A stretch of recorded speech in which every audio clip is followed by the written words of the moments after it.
허환구의 라디오 오늘. 여러분 안녕하십니까, 허환구입니다. 어제 서울중앙지검 지휘라인과 대검찰청 참모진 39명이 대거 교체됐습니다. 전격적이고 이례적인 기습 인사였는데요. 이원석 검찰총장이 김건희 여사 의혹에 대한 엄정 수사를 선언한 지 11일 만에 김 여사 수사 지휘라인이 모두 교체가 된 겁니다. 그러다 보니 검찰 내부도 술렁이는 분위기인데요.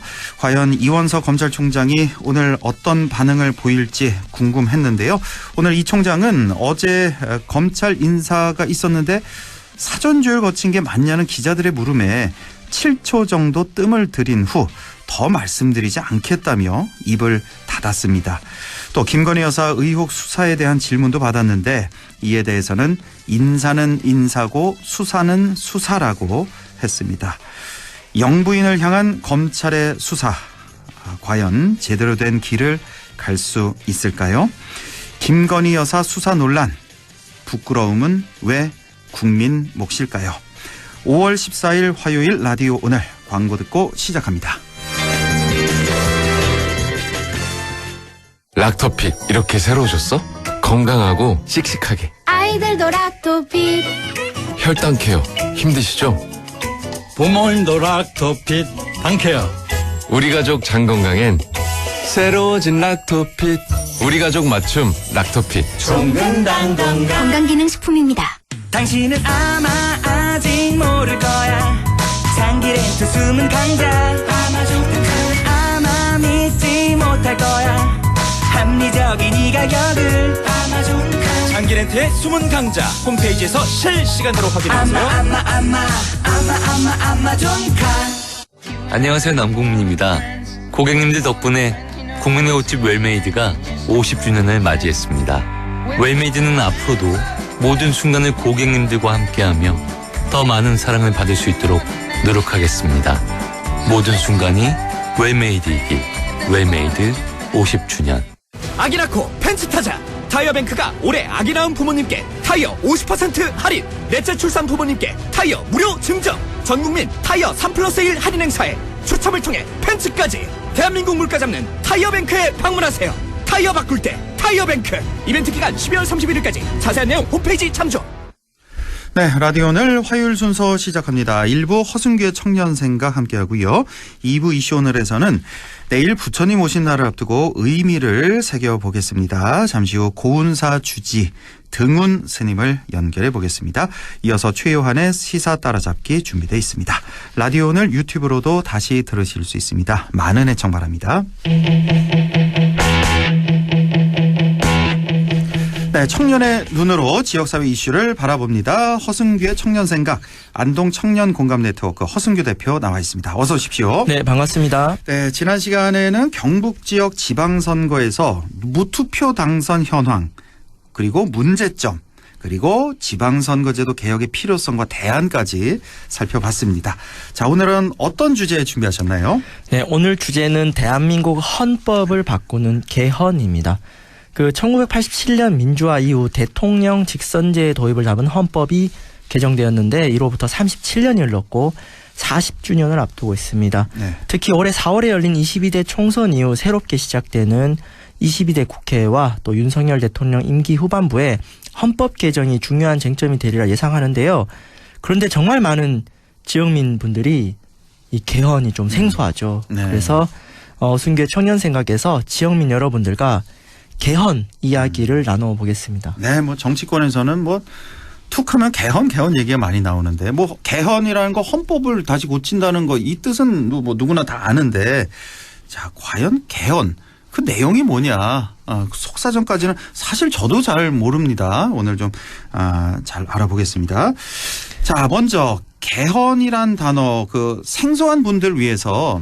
개헌이란 이런 것이다. 네, 정의를 좀 내려주신다면요. 네, 말 그대로 헌법을 고친다는 뜻인데 그렇다면은 개정의 대상인 헌법의 의미를 살펴봐야겠죠. 네. 헌법은 국민의 기본권을 보장하는 규범하고 국가 권력의 조직 행사 통제에 관한 규범인 국가 권력 규범 이 두 가지를 담은 최고 규범이라 할 수 있습니다. 국가의 최고 규범이다. 최고 규범. 네, 네, 그래서 다른 법령인 법률, 명령보다 우선하고요. 네. 그러니까 종교로 치면 이제 성경, 불경 같은 아주 근본 규범인데 네. 그렇다면 헌법이 왜 생겼고 어떻게 변해왔는지 이 역사적 발전 단계를 살펴볼 필요가 있습니다. 그러니까 지구상에 인간들이 등장해서 살아가면서 국가라는 공동체가 나타나는데요. 이 국가라는 조직이 존속되기 위해서는 국가 권력이 필요하고 그렇다면 이 국가 권력에 대한 어떤 원칙과 규범이 필요하지 않겠습니까? 예. 그러니까 과거 신라 시대에도 왕이 있으면은 그 다음 왕을 어떻게 뽑느냐, 뭐 큰아들이 한다, 아니면은 그 옛날 이사금이라고 이빨 네. 자국이 많은 사람이 한다, 뭐 이런 규칙이 있어야 되지 않겠습니까? 예. 그래서 고유한 의미의 헌법은 국가 조직에 대한 법 규범이라고 할 수 있습니다. 그런데 시간이 흐르면서 이 왕들이 이 절대 권력을 남용해서 국민들의 기본적 인권을 마음대로 박탈하고 막 죽이고 이런 경험을 하게 되죠. 그렇죠. 예. 그렇기 때문에 더 그 기본법이 필요하다. 지금의 헌법이. 자, 폭군들이 국민들 생명을 함부로 다뤘던 그 역사가 많지 않겠습니까? 뭐 네. 우리나라 보면 뭐 외국도 마찬가지. 뭐 중국의 진시황, 조선의 연산군 등등 이렇게 생각이 나죠. 네, 그래서 이 헌법이 처음에는 국가 권력에 대한 법이었다가 네. 근대에 와서는 이런 왕들의 권력을 제한하고 국민의 기본권을 보장하는 헌법으로 발전합니다. 네. 그러니까 왕이 함부로 할 수 없는 국민의 기본권을 딱 명시하는 거죠. 예. 그래서 삼권 분립처럼 권력을 통제하는 개념이 등장합니다. 이것을 바로 입헌주의라고 하는데 네. 뭐 개인의 재산권이라든가 사상의 자유, 막 생각이 다르다고 왕이 막 사람 함부로 죽이고 이렇게 못한다는 거죠. 그렇죠. 예. 그래서 좀 제한에 초점을 맞추었고 예. 그래서 소극적 국가라는 개념이 나타납니다. 네. 국가 권력은 제한적으로 사용해야 된다. 그런데 이제 현대 사회에 오니까 이 자본주의 시장 경제 모순이 발생하게 되고 부익부 빈익빈 현상이라든가 노동자와 자본가의 갈등, 쉽게 말해서 먹고 사는 문제가 막 나타나요. 예. 그러니까 국가가 이제 소극적이어서는 안 된다. 그렇죠. 적극적으로 나서야 된다. 사회 보장이라든가 복지 국가적인 요소들이 등장을 해서 현대 사회의 헌법, 지금 대한민국 헌법이죠.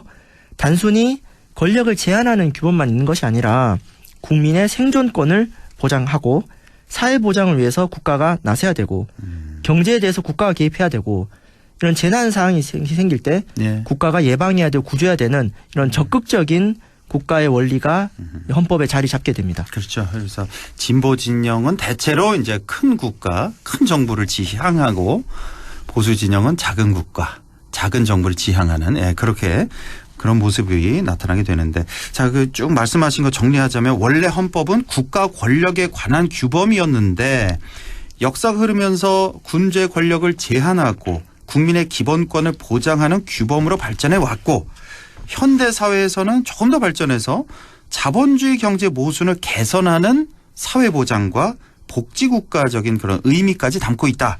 이렇게 말씀 주셨는데요. 자, 이렇게 시대에 따라서 헌법이 계속 변화했다는 말씀이신 거죠? 네, 이러한 맥락을 이해해야 왜 지금 개헌 이야기가 나오고 있는가가 이렇게 이해가 되는 부분이 있습니다. 네. 그렇다면 대한민국 같은 경우는 1948년 정부 수립 이후에 9번을 헌법 개정을 하는데요. 아, 총 9번인가요? 네, 근데 87년 헌법이랑 90년 4.19 혁명 이후에 개정된 것을 제외하면은 국민들이 아래로부터 요구해서 헌법이 개정된 경우는 거의 없습니다. 아, 87년 개정된 헌법과 1960년에 개정된 헌법. 이거는 이제 국민들의 아래로부터 요구해서 개헌이 된 거고 네. 나머지는 아니다. 네, 나머지는 아하. 주로 최고 권력자, 대통령이 본인의 권력을 더 유지하기 위해서 헌법을 고쳤습니다. 그러니까 예. 대통령을 2번까지만 해야 되는데 3번 하고 싶어서 3번 하고 나니까 4번 하고 싶어서 대표적인 게 그 대통령의 종신 집권 죽을 때까지 할 수 있었던 1972년 유신헌법이거든요. 그 유명한 유신헌법. 그래서 이 헌법 개정 논의에서 중요한 것은 어떤 목적과 이유로 하는지입니다. 그러니까 2024년에 헌법 개정 논의가 왜 필요한지, 필요하다면 어떤 내용인지에 대해서 국민적 합의와 공감대가 있어야 되는 것이고, 네. 당연히 우리 경북 지역민들의 어떤 공감대가 있어야 하는 것이죠. 네. 그동안 대한민국 헌법 개정은 시민들의 요구보다는 최고 권력자의 권력 연장을 위해서 악용된 적이 많았다. 헌법 개정의 필요성을 충분히 논의해야 한다는 것인데, 그렇다면 2024년 지금 시점에서 헌법 개정 논의가 왜 나오고 있는 겁니까? 네, 개헌을 주장하는 정치인들, 학자들 뭐 다양한 의견이 있겠지만은 일단 전반적으로 변화된 시대에 맞추어 다양한 가치들을 담자는 의견이 있습니다. 예. 그러니까 헌법에 기본권 보장 이 파트가 있어요. 네. 근데 지금 30-40년이 흘렀지 않습니까? 87년 이후에. 예. 그렇다면 국민의 기본권을 보호하려니 현재의 헌법으로 부족하다는 것입니다. 예를 들어 우리 지역 입장에서 네. 지방분권, 지역 균형과 같은 시대적 가치 헌법에 담아야 한다고 주장할 수 있는 것이죠. 30-40년 전에 이런 거 얘기가 안 됐으니까. 네, 그렇죠. 예. 그래서 지금 뭐 지방분권을 국가적 화두가 됐으니 아예 헌법에 넣자. 그렇죠. 예. 라는 지방분권 개헌을 우리 지역에서 많이 주장하고 있는 건데 예.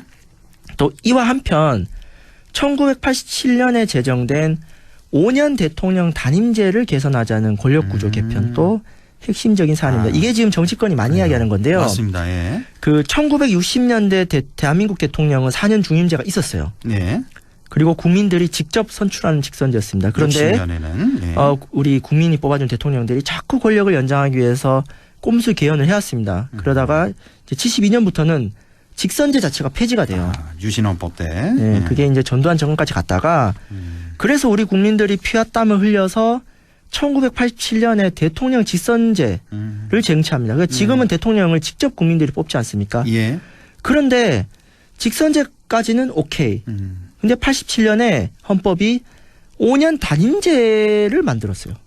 그러니까 그때 예. 5년 단임제를 만들었죠. 근데 왜 단임제를 했을까요? 5년 단임제로? 장기 집권 막으려고 그런 거 아니에요? 네, 맞습니다. 크게 두 가지 해석이 있습니다. 첫 번째가 방금 우리 아나운서님 말씀하신 것처럼 국민들의 요구. 그러니까 자꾸 현직 대통령들이 헌법의 임기를 연장하려고 했기 때문에 그렇죠. 예. 이 반복되는 독재 정권에 대한 시민들의 우려가 있어서 아예 단임제로 못 박은 측면이 하나가 있습니다. 예. 근데 그게 다가 아니에요.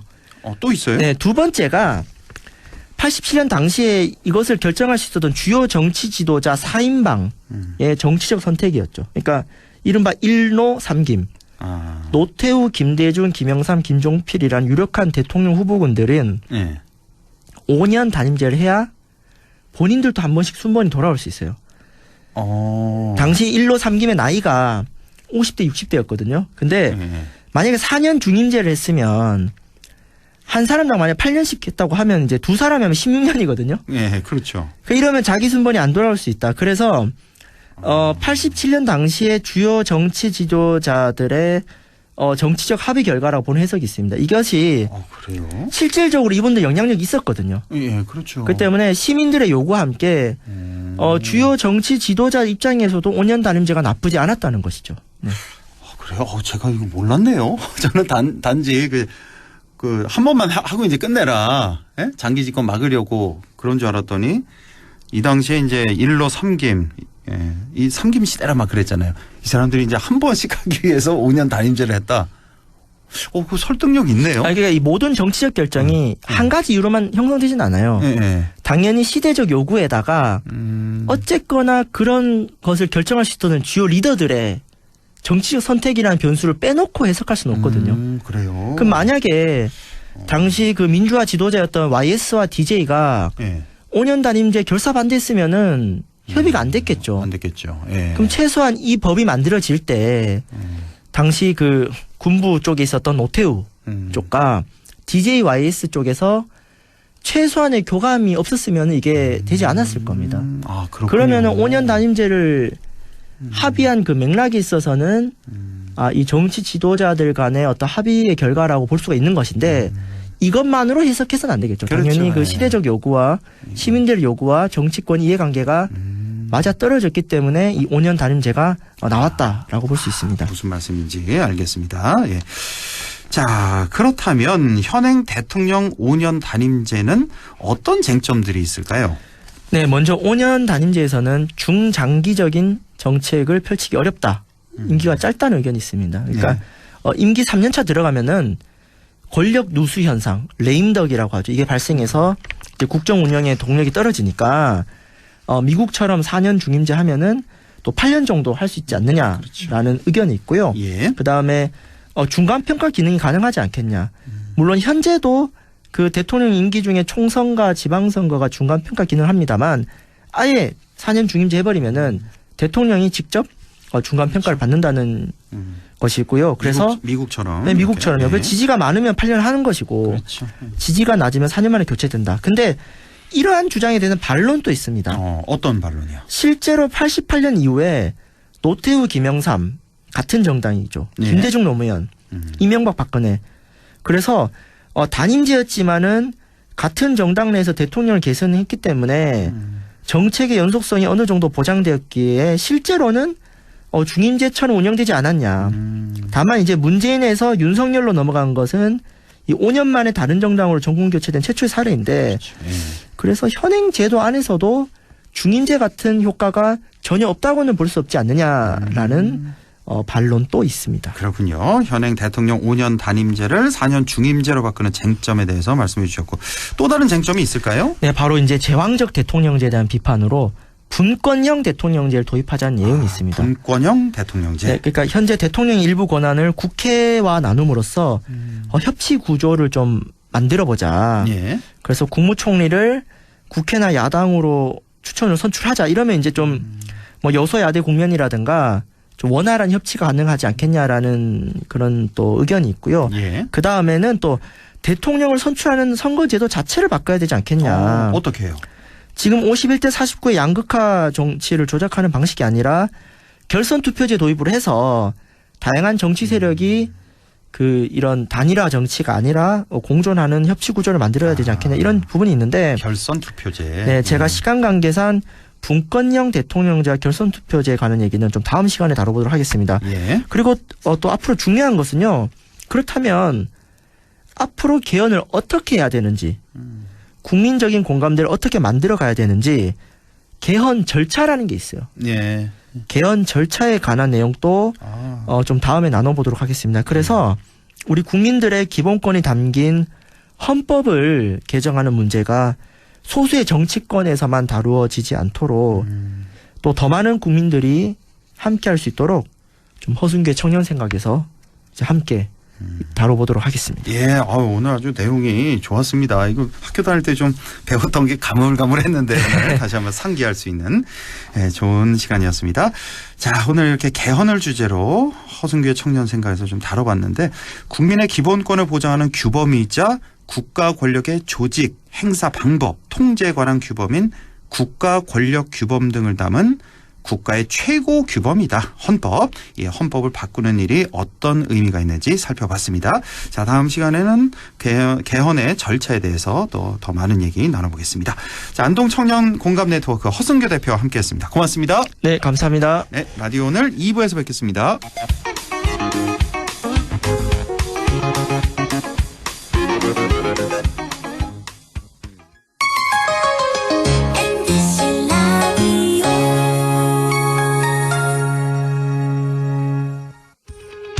오늘도 안전하게 음주운전 예방수칙 알려드립니다. 첫 번째, 술자리가 예정된 경우 미리 귀가 방법을 정하고 차는 가져가지 않는 것이 안전합니다. 두 번째, 음주 후 자전거나 전동 킥보드를 이용하는 것도 음주운전 처벌 대상에 포함됩니다. 세 번째, 과음을 한 다음 날에는 대중교통을 이용해주세요. 숙취 음주운전 역시 처벌 대상입니다. 네 번째, 음주운전을 방조하는 경우에도 3년 이하의 징역형 또는 1,000만 원 이하의 벌금형에 처해질 수 있습니다. 적극적으로 말려주세요. 위험한 음주운전 미리 예방하여 소중한 생명을 지켜주세요.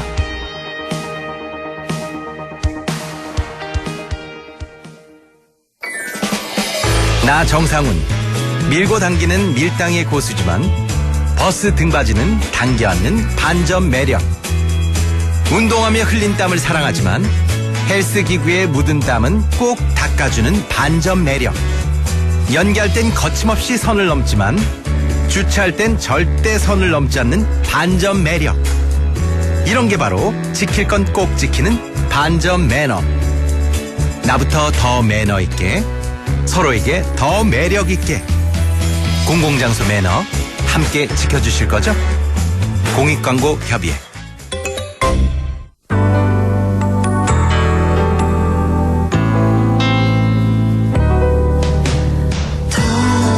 어렵던 날도 많았죠. 우리 함께 한다면 따스함을 느껴요. 사랑이 있어요. 소중한 꿈을 이뤄봐요. 우리 함께 여기 있으니 감동과 사랑 있는 MBC 라디오 문화방송 100.1 MBC 라디오. 네, 6시 26분 12초 지나고 있네요. 이슈 오늘 시작합니다. 내일은 불기 2568년 부처님 오신 날입니다. 벌써 연등 행사도 열리고요. 많은 분들이 전국 각지의 사찰을 찾고 계신데요. 부처님 오신 날의 의미, 우리 의성에 있는 천년 고찰이죠. 고운사 주지 등운 스님을 연결해서 함께 얘기 나눠보겠습니다. 자, 등운 스님 안녕하십니까? 예, 안녕하세요. 예. 반갑습니다. 자, 네, 이제 반갑습니다. 하루 앞으로 다가왔는데요. 고운사에서도 많이 바쁜 한 주를 보내셨을 것 같습니다. 자, 고운사에서는 부처님 오신 날 준비 어떻게 하고 계신지요? 예, 저희들은요, 고운사에 오시는 분들이 일상에서 좀 지친 삶에서 잠시라도 고운사를 이렇게 숲속을 거닐면서 자신을 한번 돌아보고 또 스스로를 이렇게 한번 살필 수 있는 시간이 될 수 있었으면 좋겠다는 마음에서 도량을 깨끗하게 청소를 하고 또 도량에 연등을 이렇게 장엄해가지고 오시는 분들을 맞이하고 있습니다. 네, 그렇군요. 뭐 예. 도량 청소도 하고 연등도 매달고. 아, 근데 갑자기 예. 좀 연등 말씀하셔서 궁금해서 여쭤보는데 예. 부처님 오신 날 이렇게 지으면서 연등은 한 몇 개 정도나 거나요? 뭐 이렇게 매년 다르겠지만. 저희들은 뭐 숫자를 살릴 수 없습니다. 북방에도 그렇죠. 각각 있고 예. 밖에 마당에 또 들어오는 쭉 저 산문에서부터 1주문까지 전체에 달리니까요. 예, 예. 숫자는 굉장히 많습니다. 뭐 하나하나 예. 세어보지 못하실 정도로 예. 그렇게 그러니까. 많겠죠. 예, 예. 예. 자, 매일 이렇게 바쁘게 살아가는 현대인들인데요. 현대인들에게 예. 이 부처님 오신 날이 갖는 의미 좀 말씀해 주시죠. 부처님 오신 날이라는 게 이제 저희들한테는 여러 종교의 성인들이 계시지만 부처님께서도 세상의 모든 존재들이 괴로움에서 벗어나고 행복해지기를 바라는 마음밖에 없는 걸 부처님이라 하거든요. 네. 그래서 부처님 오신 날이 이제 그런 의미에서 모든 사람들이 열심히 다 살고 있지만은 자신의 삶이 진실한 행복한 삶의 방향으로 가는지 한번 살펴보는 시간을 부처님 오신 날을 통해서 한번 이렇게 돌아보고 네. 우리가 일상의 삶이 보면 이제 탐내는 마음 또 성내는 마음 어리석은 마음으로 인해서 늘 갈등을 겪고 있거든요. 네. 그런 갈등으로 인해서 내 가까이 소중한 사람들한테 힘들게 하고 상처 주지는 않았는지 한번 돌아보는 시간을 갖고 예. 그것을 지혜로운 삶으로 바꿔가는 게 이제 저희들은 밝음을 연등이라고 표현을 해요. 그래서 부처님 오신 날 밝은 연등을 켜가지고 그렇게 이제 어리석음을 지혜로 바꾸는 그런 의미에서 이제 저희들이 등불을 켜고 있습니다. 네. 그렇군요. 이 어리석음을 지혜로 바꾸는 것. 글쎄 우리가 이제 그 말씀을 알기는 아는데 그게 정답이라는 건 아는데 그게 몸으로 실천이 안 돼서 그게 참 어려운 것 같습니다. 이게 행복해지지 못하고. 예. 그래서 늘 이제 우리가 생각하는 것이 삶이 밖으로 다 향해가 있거든요.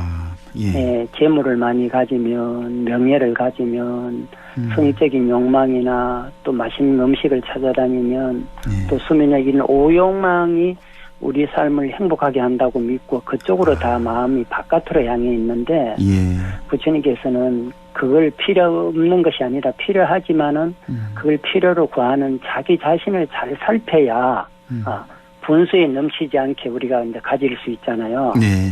근데 그쪽으로 향하기만 하면 분수에 넘치게 계속 하면 그거는 비교하는 삶이기 때문에 끝이 없거든요. 예. 그래서 안으로 너를 살피면서 그것을 구하라. 그래서 이제 안으로 자기를 살피는 걸 지혜라고. 그쪽만 바라보는 걸 이제 어리석음이라 하죠. 그래서 안으로 자기를 살피고 그것으로 인해서 우리가 서로 간에 이제 소통하고 차별 없는 세상, 평등한 세상, 또 서로 존중받는 세상이 되면 하는 마음입니다. 네.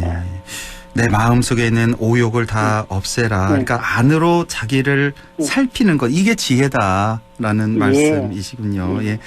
자, 아까 잠깐 뭐 연등 말씀을 주셨는데 부처님 오신 날에 이제 연등을 다는데 이 연등에는 어떤 의미가 있을까요? 연등은 이제 밝음이잖아요. 예.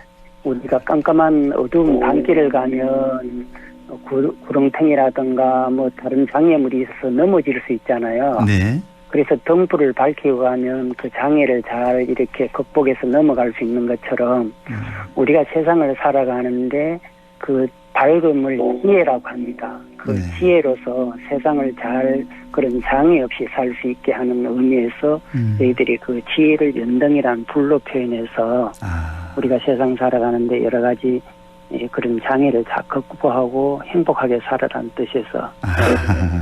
그렇군요. 예. 이 지혜를 밝히는 이 연등. 지금 뒤에 뭐 종소리 같은 게 들리는데 이 시간 되면 이렇게 종을 울리나 보네요. 저녁 예불 시간이라서. 그렇습니까? 지금 저녁 예불 시간인데 이렇게 시간을 또 내주셨네요. 자, 고운사 하면 우리 다 알고 있습니다. 조계종 제16교구 본사 이렇게 알고 있는데 자, 우리 등훈 스님께서는 조계종 제16교구장 소임을 맡으신 지가 이제 4년이 지나고 있는데요. 그동안에 그 소회 한 말씀 좀 전해 주신다면요.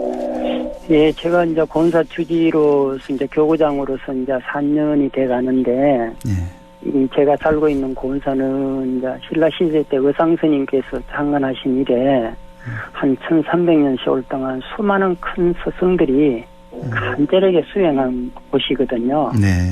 이 간절하게 수행한 곳에 이 어른들이 수행한 그런 기운이 도량에 가득 차 있는 곳에 많은 분들이 오셔서 조금이라도 그 기운을 느끼고 좀 고요하고 평화로움을 느낀다면 제가 여기 사는 주지로서 교구장으로서 역할을 제대로 하고 있지 않나 이렇게 생각해 봅니다. 예, 고운사 하면 이제 가운누도 유명한데 이 가운누가 국가 보물이 된다고 들었습니다. 이 가운누는 어떤 가치와 의미가 있는 곳일까요? 가운누 이제 가짜를 멍해가라 하기도 하고 탈가라 해서 이제 멍해나 탈이라는 게 이제 옛날에 보면 수리에 비유하잖아요. 네.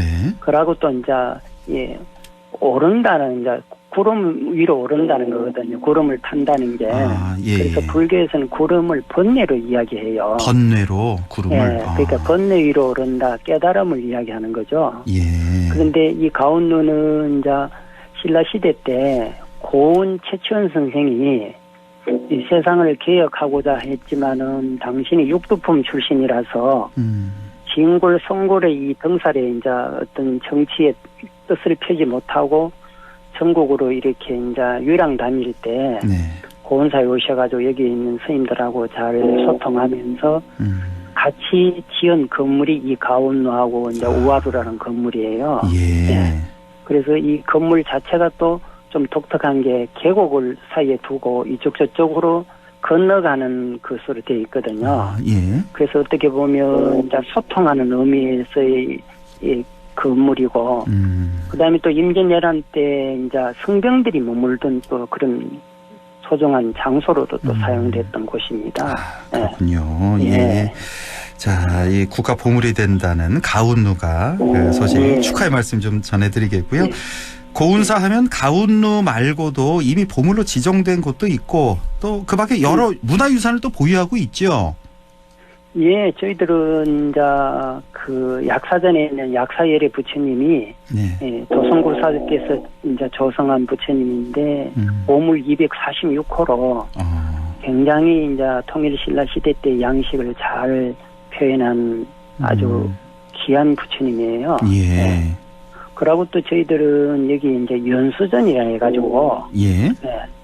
조선시대 때 영조가 그 기로소에 이제 옛날에 연세 드신 분들이 이제 바깥에 사대부로서 이제 영의정, 정의정 하신 분들이라든가 왕이 한 70세가 되면 이제 기로소에 들어간다 그래요. 그 요즘으로만 국가 원로회의죠. 아, 예, 예. 그래서 이제 영조라든가 정조 이런 이제 임금이 4분이 거기에 들어갔다 그래요. 아, 그래서 예. 영조가 그게 들어가는 그거를 이제 기념해서 만드는 건물이 이 연수전이에요. 연수정. 예. 예. 그래서 이제 그 건물을 국가에서 지은 건데 전국에서는 이제 그런 정부에서 국가에서 나라에서 지은 그 임금의 어첩을 모셔두는 공간으로서의 건물은 여기가 이제 유일하죠. 지금 남은 그렇습니까? 예. 거기도 이제 보물이고 예. 약사전의 부처님도 보물이고 이제 가온루도 지금 이제 보물로서 지정이 예고돼가지고 예. 이제 며칠 안 있으면 이제 보물이 됩니다. 아, 그렇군요. 이번에 보물로 지정되는 가운우 말고도 약사 열애 부처님이라고 하셨죠? 예. 예. 보물 246호고 또 연수정도 역시 보물이라는 말씀이시군요. 자, 이제 마지막으로 불기 2568년 부처님 오신 날을 맞아서 우리 청취자 여러분께 전하고 싶은 말씀, 좀 가슴 좀 훈훈해지는 말씀 마지막으로 좀 전해주시죠. 이제 불교에서 부처님께서는 이제 죽음 이야기를 많이 해요. 죽음이요? 죽음이라면 부정적인 의미를 하는데 불교에서는 죽으라는 의미가 아니라 죽음을 생각하며 현재의 삶이 얼마나 귀한가를 이야기하는 거거든요. 예. 근데 죽음이라는 게 불교에서는 지금 들어가는 숨이 안 나오면 죽음이라 그래요. 그러면 지금 숨 한 번 쉬는 게 얼마나 소중한 일이에요. 예. 그래서 정신 똑바로 차서 숨 한 번 들이쉬는 것을 온전하게 들이쉬어라. 또 그 다행히 숨이 나오면 나오는 걸 또 온전하게 들이쉬고 이렇게 한다는 건 결국은 현재에 머물러 있으라는 거거든요. 우리는 주로 살아가면서 지나간 과거를 후회하고 또 오지 않는 미래를 걱정하면서 현재의 귀한 시간을 놓치고 있거든요. 그래서 오직 후회해도 돌이킬 수 없고 미래를 걱정해도 걱정하는 대로 오지 않기 때문에 오직 지금 현재의 정신 똑바로 차려서 이 현재의 순간을 깨어있으라고 하는 것처럼 부처님 오신 날을 맞아서 많은 분들이 이 현재의 순간을 잘 깨어있는 삶을 산다면 우리 살아가는 삶이 언젠가 이 몸을 버리고 갈 때 그래도 참 잘 의미 있게 잘 살았다 할 수 있게 후회하지 않는 삶을 살 수 있으니까 모두가 그렇게 깨어있는 삶을 살았으면 좋겠습니다. 예, 알겠습니다. 이 현재 삶의 귀함을 느껴라, 명심하라, 늘 깨어있어라 이런 말씀까지 전해 듣겠습니다. 예. 오늘 아주 가슴이 아주 뭐라고 할까요? 좀 맑아진다고 할까요? 후련해지고 맑아지는 그런 시간이었습니다. 네, 지금까지 고운사 주지 등운 스님과 함께했습니다. 스님 고맙습니다. 예, 감사합니다. 감사합니다. 라디오 오늘에서는 청취자 여러분의 참여를 기다리고 있습니다. 우리 지역에서 발생한 사건 사고 소식이나 함께 토론하고 싶은 내용을 안동 MBC 홈페이지 라디오 오늘 게시판에 올려주시기 바랍니다. 전화와 문자 참여도 하실 수 있습니다. 전화는 851국에 7191번, 문자는 샵 0913번으로 보내주시면 됩니다. 문자는 단문 50원, 장문 100원의 정보 이용료가 있습니다. 여러분의 많은 참여 바랍니다.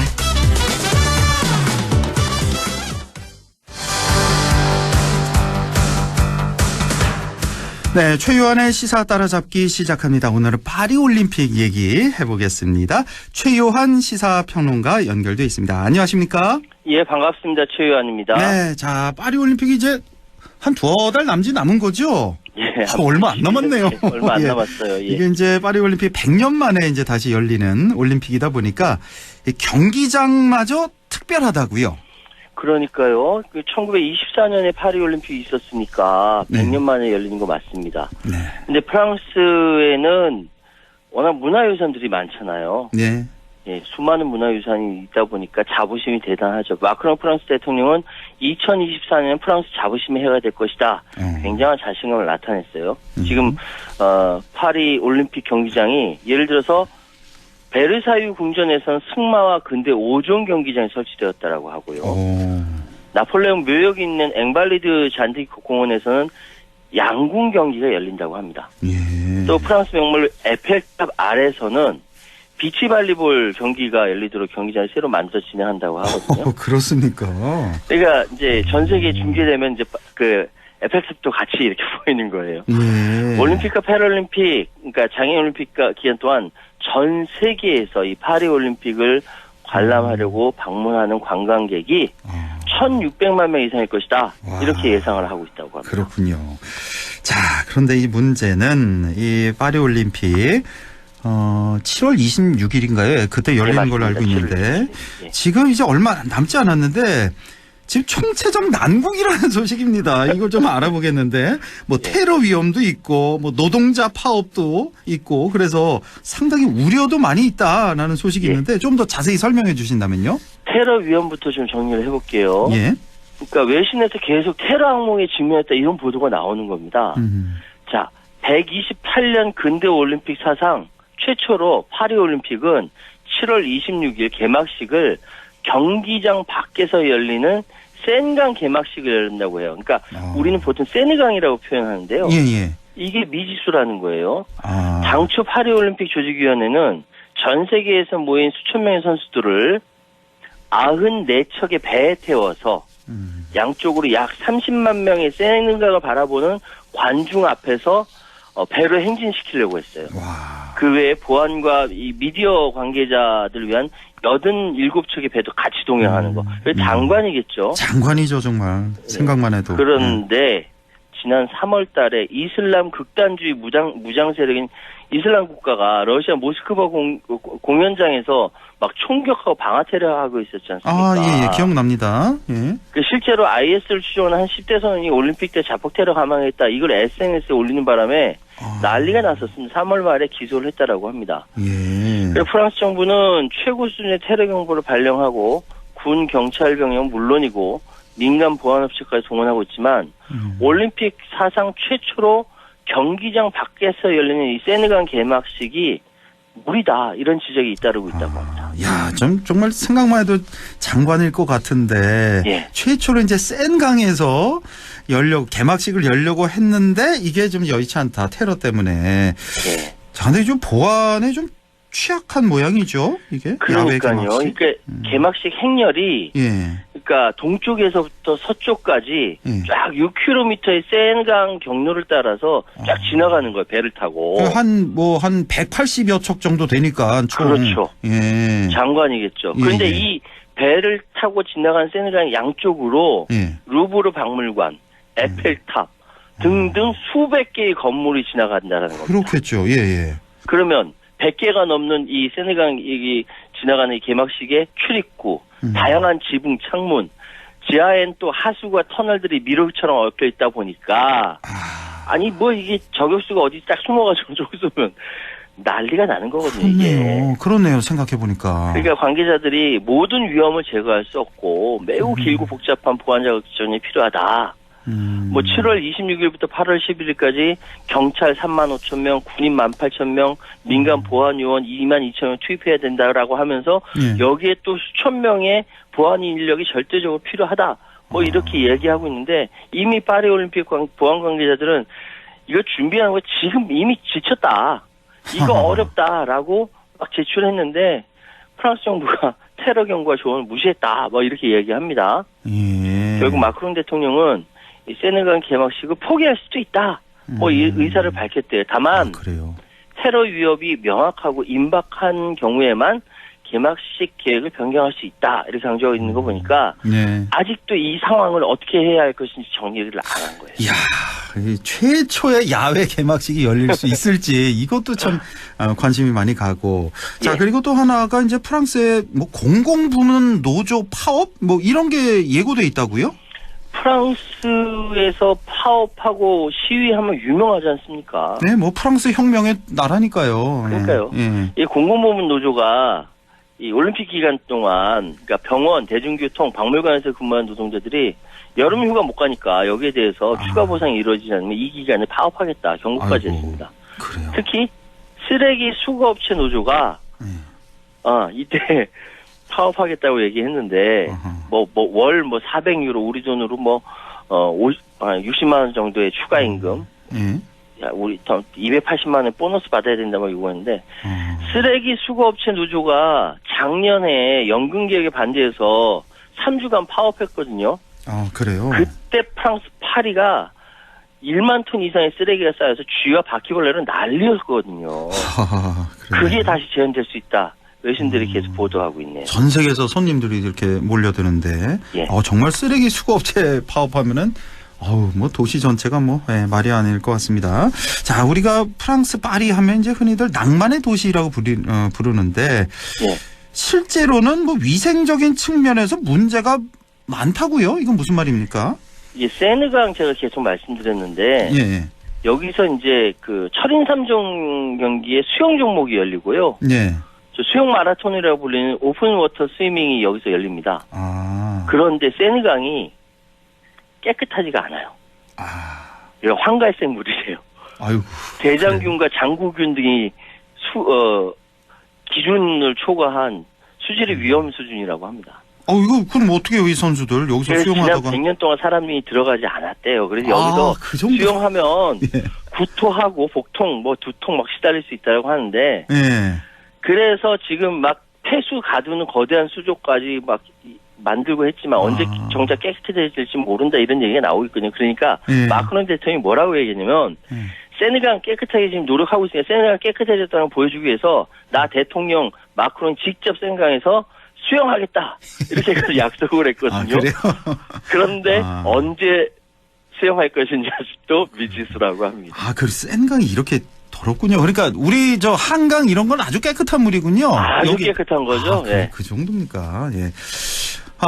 근데 아주 예전에는 세느강에서 수영 경기가 열렸다면서요. 예전에. 1900년대에는 세느강에서 수영 경기가 열렸었는데 그 이후로 산업화 때문에 수질 악화로 1923년부터 일반인 입수가 금지됐답니다. 그래서 이번 파리 올림픽을 계기로 한 14억 유로, 우리 돈으로 2조 696억 원을 투입해서 이 이제 수질을 개선한다. 근데 이 의도대로 될지 모르겠어요. 워낙 지금 다들 현지 매체들도 파리 올림픽 조직위원회는 다 잘 된다라고 이야기하고 있는데 과연 이게 다 이행할 수 있을지 모르겠다. 라고 지적이 나오고 있는 상황이라고 합니다.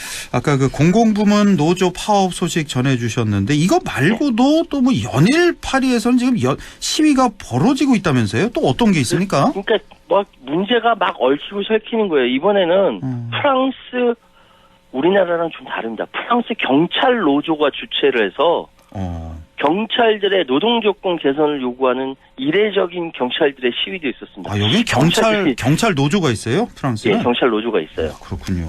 그러니까 그러니까 프랑스 정부가 이거 올림픽 기간 동안 파리 경찰 전원이 휴가를 제한한 동원 계획을 발표했거든요. 그거 어떻게 해요, 그럼? 그러니까 경찰 노조가 아니 그럼 우리는 안 쉬냐? 라고 하면서 대대적인 시위를 벌였는데 그러니까 보상금 달라는 것이죠. 그러니까 개막식 규모에 걸맞는 경찰 인력 대책도 요구했다라고 합니다. 경찰 파업도 걱정이고 여기 또 뭐 이민자들도 시위를 한다면서요? 이민자들이 대거 동원했던 데가 어디냐면은 올림픽 이 인프라 구축을 위해서 건설 현장에 동원이 됐었어요. 그래요? 그런데 이번에 국회 이민법 개정을 두고 격렬한 시위가 벌어진 게 다 배제한다는 거죠.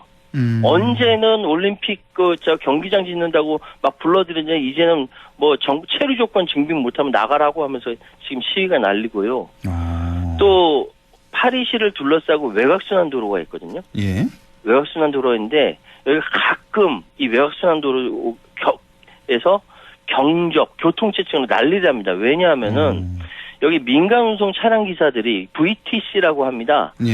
여기 가끔가다 출연해가지고 도로 위를 서행하는 일명 달팽이 시위를 한답니다. 안 가는 거죠. 천천히 가는 거죠. 왜냐하면은 프랑스 정부가 교통체증 해결하기 위해서 올림픽 기간 동안 공인된 택시와 버스만 시내 진입을 인정하고 VTC 같은 이런 것들을 배제시켜 버렸거든요.